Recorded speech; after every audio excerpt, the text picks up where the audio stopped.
중국의 산업 생산과 산업 원자재 상품은 떼려야 뗄 수 없는 연관성을 지니고 있습니다. 특히 중국 건설 부분의 반등은 상품 시장의 랠리로 이어지기 때문인데요.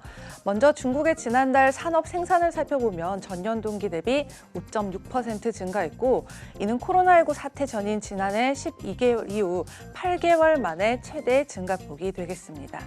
그리고 코로나19 여파로 1, 2월 고정자산 투자 증가율이 마이너스 24.5%까지 빠졌던 걸 돌이켜본다면 나름 이 경기 회복 기조가 빠르게 움직이고 있다는 것을 실감할 수 있겠습니다.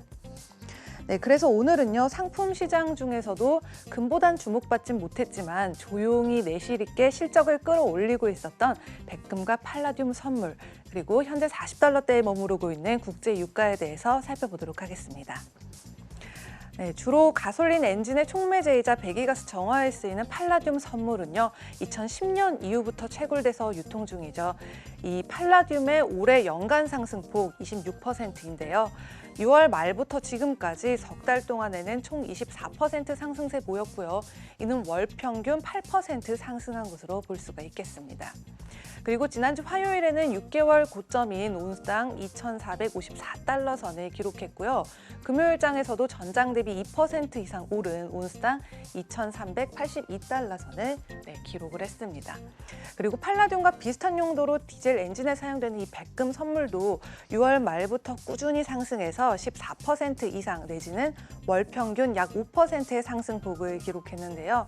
지난주 화요일에는 1개월 고점인 984달러를 기록했고요. 금요일장에서는 전장 대비 0.16% 이상 오른 온스당 932달러를 기록했습니다. 그럼 이 두 상품의 상승 여력 얼마나 되는지, 그리고 수요는 또 어떤 수준인지 알아볼까요? 먼저 팔라듐입니다.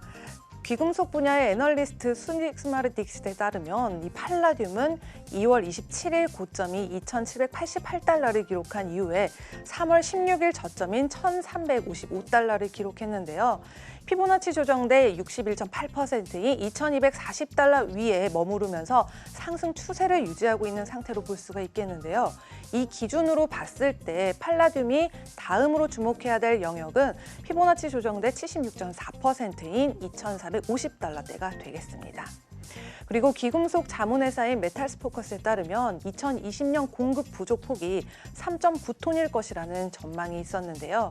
팔라듐의 공급이 수요를 넘어섰던 2011년 이후 가장 적은 수준의 부족 폭은 2016년에 최대 129만 온스에 달했다는 점까지 함께 염두에 두시면 좋을 것 같습니다.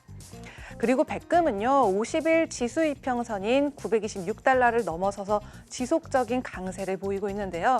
이 상승세를 꾸준히 유지할 수가 있다면 1,030달러의 고점을 달성하고 또 공급 영역인 1,035에서 1,045달러 사이를 들어설 수 있을 것으로 보면서 향후에도 꾸준한 수요가 발생할 것으로 보이고 있습니다. 네, 이어서 국제유가도 함께 살펴보겠습니다. 현재 WTI와 브렌트유, 이 코로나19 여파로 마이너스권까지 주저앉았지만 그래도 3개월 동안 예상보다 빠르게 배럴당 40달러 선으로 회복을 했고요. 지금은 다시 제자리 걸음을 하고 있는 상태입니다. 이에 대해서 오펙과 또 국제에너지기구는 어떻게 보고 있을까요? 이 두 곳 모두 2020년 국제 원유 수요 전망을 재차 하향 조정했는데요. 오펙은 이 인도를 포함한 아시아 지역의 수요가 당초의 예상처럼 강한 회복세를 보이지 못하고 있다는 것을 이 하향의 이유로 꼽았습니다. 그리고 국제에너지기구 역시 동아시아와 인도의 수요가 기대에 미치지 못할 것이라는 같은 입장으로요. 또 항공기를 이용한 여행이나 제트연료 소비도 다음 연도죠. 2021년에도 심각한 약세를 보일 것이라는 의견을 함께 덧붙였습니다. 지금까지 글로벌 금융시장 심쿵 브리핑 펄스였습니다.